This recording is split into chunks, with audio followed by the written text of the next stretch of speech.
After searching forever for just the right place, she now owned a piece of the everyday charm that was Chandlerville, Georgia, the historic town northeast of Atlanta that she'd moved to before the start of the school year. Mimosa Lane was a twisty-turny, horseshoe-shaped road. Over the years, a sprawling community of more than 50 homes had sprouted along its wooded splendor.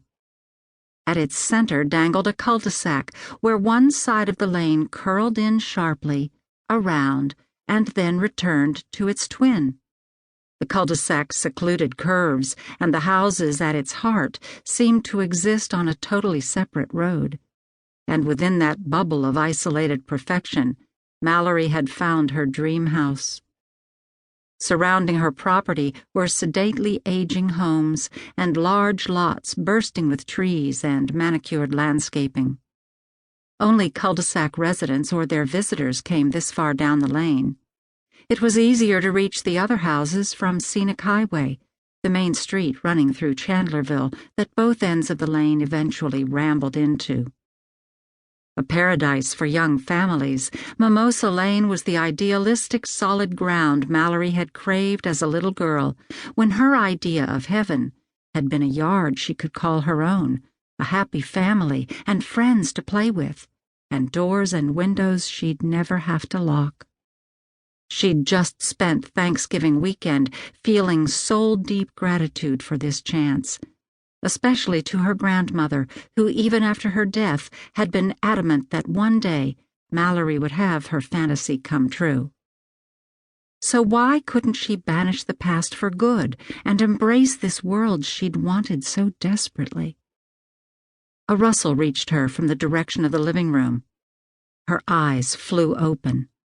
That wasn't a restless memory set free by her mind's nocturnal wandering.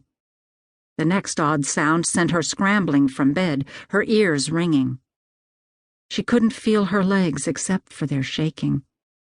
After 2 tries, she crammed her feet into fluffy slippers and wrapped herself in terry cloth. She pressed her back to the wall beside her open bedroom door, willed her panic into submission, and ticked off her options.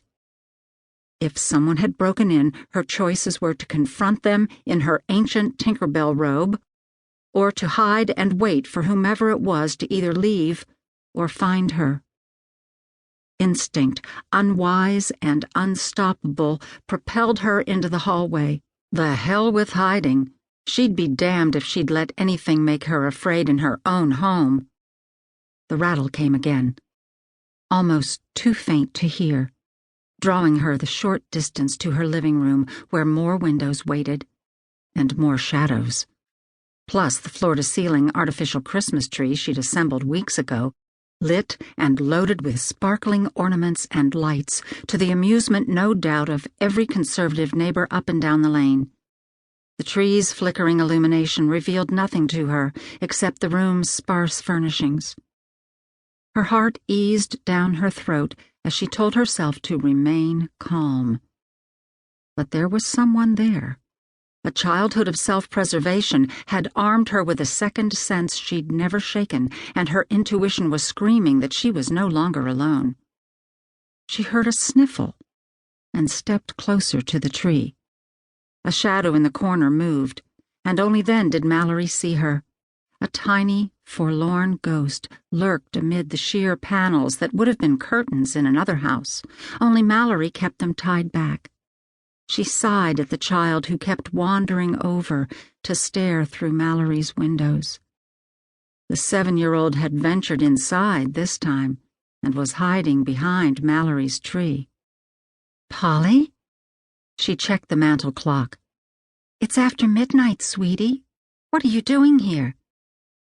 What did it say about Mallory that this child was the first person who'd stepped inside her home since she'd moved here? No matter how badly she wanted to take part in the community thriving around her, 3 months of trying had proven an experiment gone sometimes comically awry. And while she attempted to figure things out, she'd managed to keep the locals at a comfortable distance. All of them, except this wandering child. Most afternoons